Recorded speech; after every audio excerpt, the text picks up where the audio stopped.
Now, Matt, I met you probably maybe 10 or 12 years ago up at Brisbane, and I saw a boy then, and now there's a hardness to you.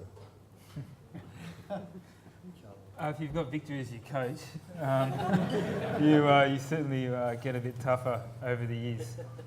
And 4 World Championships in succession in the super highly developed 470 class, where we're talking about millimetres difference between fast and slow, and 17 international regattas in succession. This is something that this country has never ever seen before. This is, in Victor's words, this is domination, world domination. What do you think about that? It's quite interesting. I mean, as with anything, I mean, probably most notable in sport, preparation is key. You know, and Victor said to us in the first, we have a 4-year cycle, and particularly in our class, the Olympic 470, is that we devote all our time to 470, devote all our money. You know, basically everything is living and breathing Olympic 470, and it's hard sometimes because we don't get an opportunity to race other classes. But in saying that, it's also hugely rewarding. And as we build up through that cycle over the 4 years, Victor knows exactly where we're supposed to be at any one time. And you know, we try and control the fleet a little bit, also about our decisions, what material we want to race and how we're preparing. And I guess the most satisfying feeling for us is being able to go into each of these events knowing that if we prepare properly, that we'll be able to get the outcome. And I've learned a lot this year in particular. What have you learnt? Now, I know Victor's getting nervous. Let me just preface this. I had coffee with these boys and Victor at Brown's Bakery Cafe in Hampton a couple of days ago, just to check in and just see what was happening. And I asked the question, I said to Will here, I said, now tell me, what's the communication strategy on the boat? You know, who says what to whom and how's it work? And Will says, oh, well, we actually we're thinking the same together. You know, we're sort of intuitively thinking the same things. And I thought that was code for don't tell them nothing to anyone. Am I right, Victor? Is that? Well, yeah, maybe. Okay, but go on, Matt. Sorry. I think going into the games last year, all we wanted was to win. It was probably no surprise the results of the Australian sailing team, and in particular, you know, Mel and I, we'd won 3 consecutive World Championships. We'd won every event for that year. We're in the 4-year cycle, and Victor, as Victor calls it, that domination period. And I mean, that's what we wanted to do last year, was literally win every single regatta, make sure we had a psychological advantage coming into the games, and then, you know, being able to prepare ourselves and perform the best that we can. And when that finished, and the new partnership, the dynamics also changed, because we have different people and different development. And I think this year, the pressure that we had as a team, I felt a lot more than we ever had at the games. And I think a lot of that's on ourselves. A lot of that's winning multiple times at each event and trying to stay focused out of each regatta. And you know, a lot of people talk about it. It's brought us a lot of success. And you know, we're in a new partner to be able to, new partnership to go into the Worlds, and everyone was, you know, are we going to win? Am I going to win 4 in a row or not? And all we were truly thinking was, you know, just preparing together. Who was going to do measurement? You know, who was going to the communication and handle that pressure as a team in our first, you know, big event. And that's probably the biggest change for me this year, is being able to handle that, stay focused, being able to prepare, and really having a better understanding about myself and how I can perform the best that I can. And you know, it's a fantastic opportunity. So, Will, what's Mum and Dad think about all this? Mum's just happy I got my uni degree out of the way. Yeah, for sure, I think they're very happy. My dad was a rugby player, and I think before my 3 younger sisters came along, he always had dreams of a whole football team of his own. So now that he sees me in the sport of sailing, and he sees my body build, I think he's probably happy that I made the right choice. And as has been said tonight, sailing's a choice for life in a way. It's given me an amazing opportunity in terms of my personal development, and yeah, I'm just a kid that loves to sail and highly competitive. So to be on a pathway and on a journey in a way with Victor and Matt, pretty exciting. So over coffee, I noticed that various questions that I was firing around, you're actually checking Victor's to see his reaction. Are you scared of Victor or what? If Victor told me to go get his coffee, I'd definitely go and get his coffee.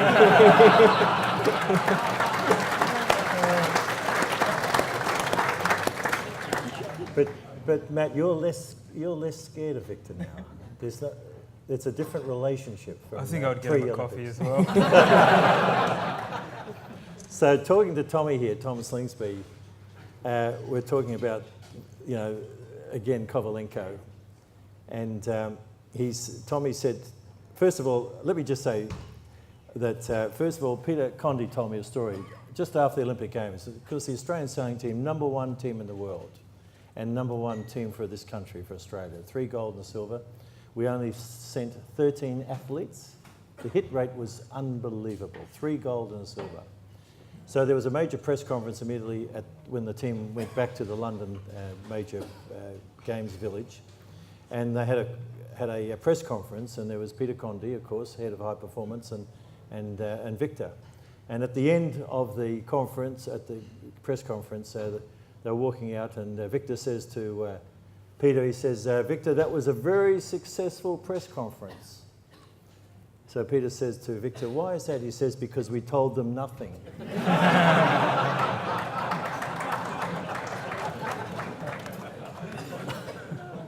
So fast forward, having a chat with Tommy tonight, and we're talking about Kovalenko, and he said, yeah, look, halfway through the Olympics, so I was doing my thing in the laser, and Victor says, Tommy, I think you should be doing this, but you're not ready for that information yet. Maybe in the future when you're better at what you're doing.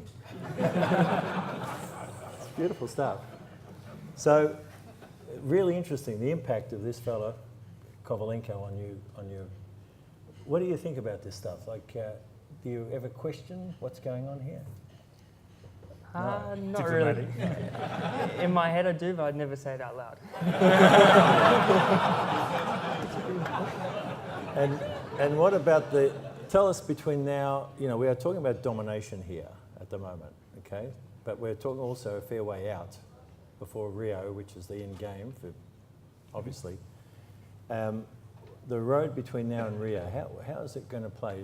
Is there, for example, this regatta, how do you handle the pressure of expectation that you'll make it 18 in a row and life goes on, etc., relative to, because you've got some good competition here?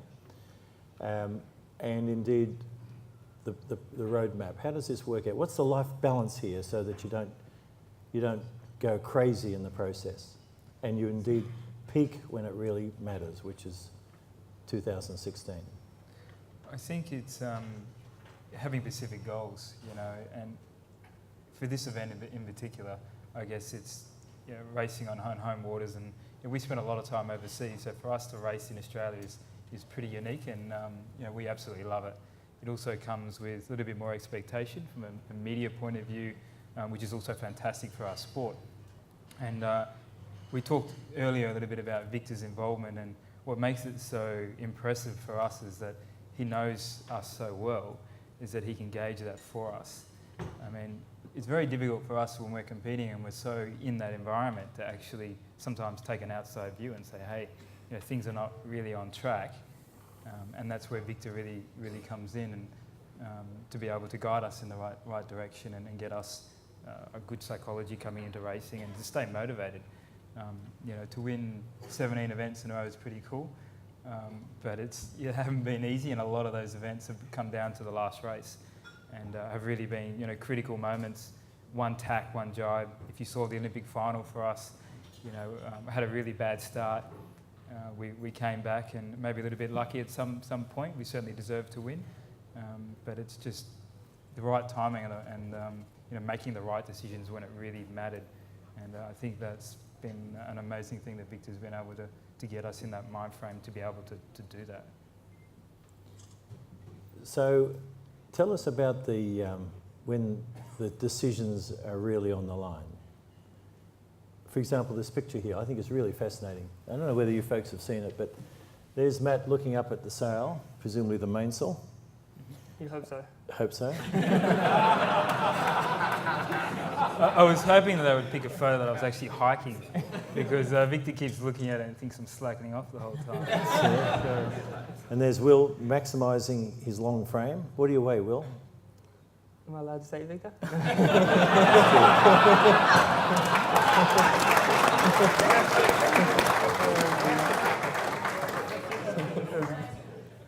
So, are you allowed to say? No, I got the evil eye. No? Not today. Need to know. They know nothing.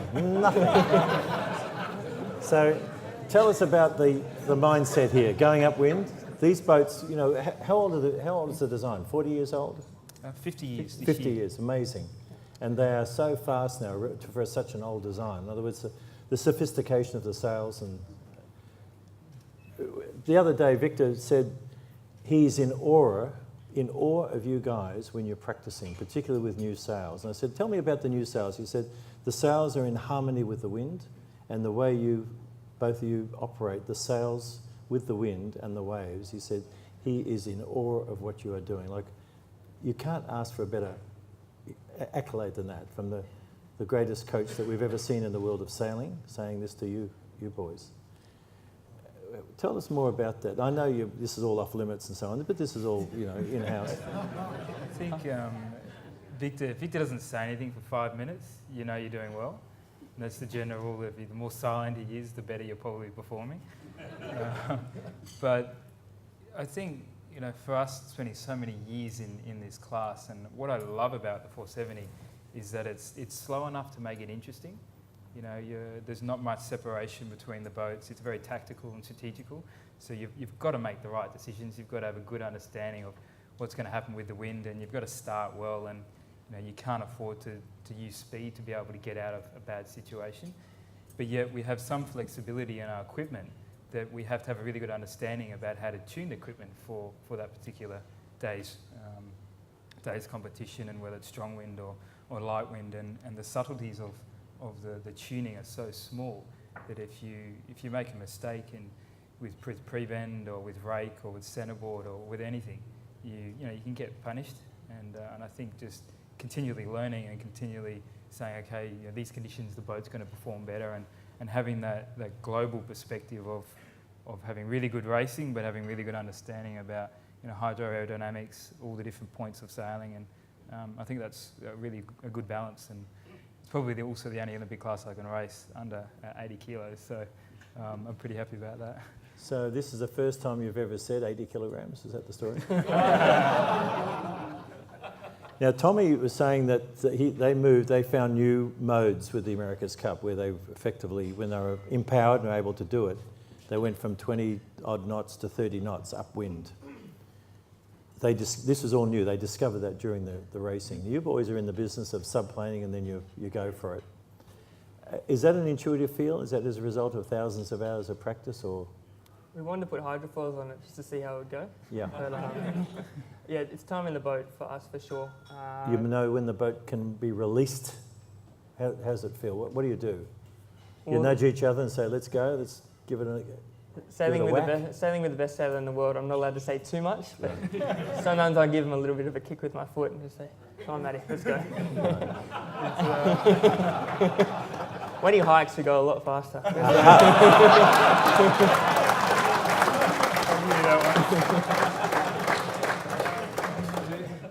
I mean, it's probably, I don't know what to say for that. It's probably, we were watching the America's Cup, and some of the decisions, no doubt, most of the people in this room would have seen some of the calls Tommy made, and whether to foil or not to foil, and that judgment at that particular moment is pretty critical.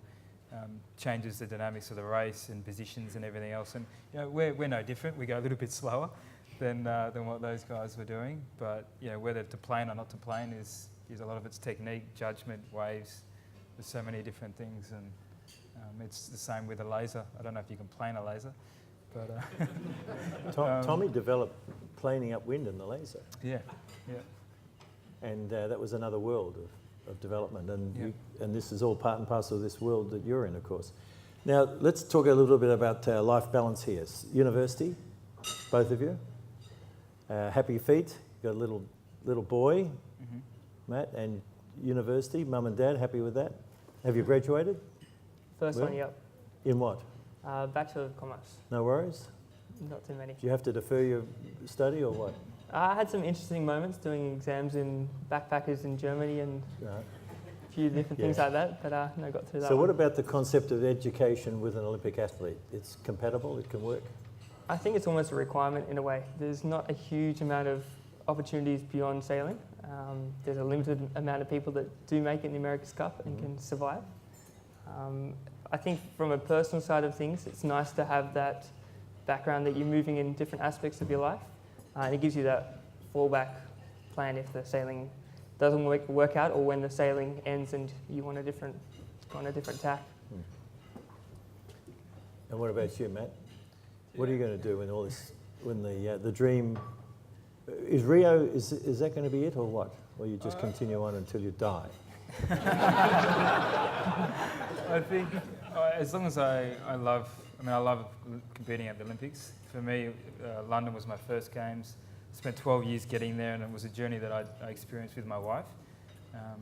To compete, husband and wife in the same games was probably the highlight. Obviously, winning was pretty cool. Rika for Germany, for people who don't realise. Unfortunately, not for Australia, but for Germany. Yep.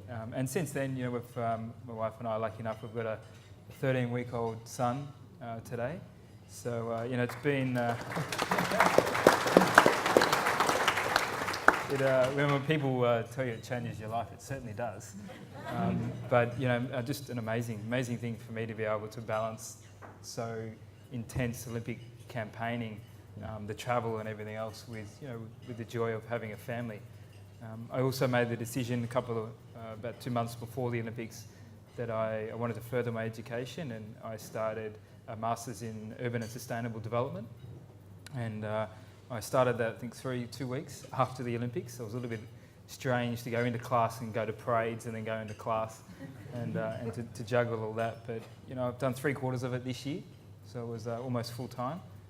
So it's been a really, really busy year for myself. And, it's just, it's been really rewarding to be able to do that. And hopefully I'll be able to finish at Rio and we'll see what happens. When I first met Mr. Kovalenko before the 2000 Olympics, I said, Victor, tell me about the process here. And he says, typically 4 years, but in this case, 3 years. This is this bloke and Tommy King. And he said, year one is to excite their imaginations, okay? Not telling them how to sail faster, but to excite these young people's imaginations about the concept of higher, further and faster. So they become students of life. It was my interpretation. Year two is to get them up to world level in terms of fleet racing. So competing, of course, in the World Championships, European Championships, US National Championships. In year three, he said, John, it is very simple. It is to dominate the world. So, ladies and gentlemen, what we have here is a team who are dominating the world, and we're very privileged to have them on stage. Thank you very much.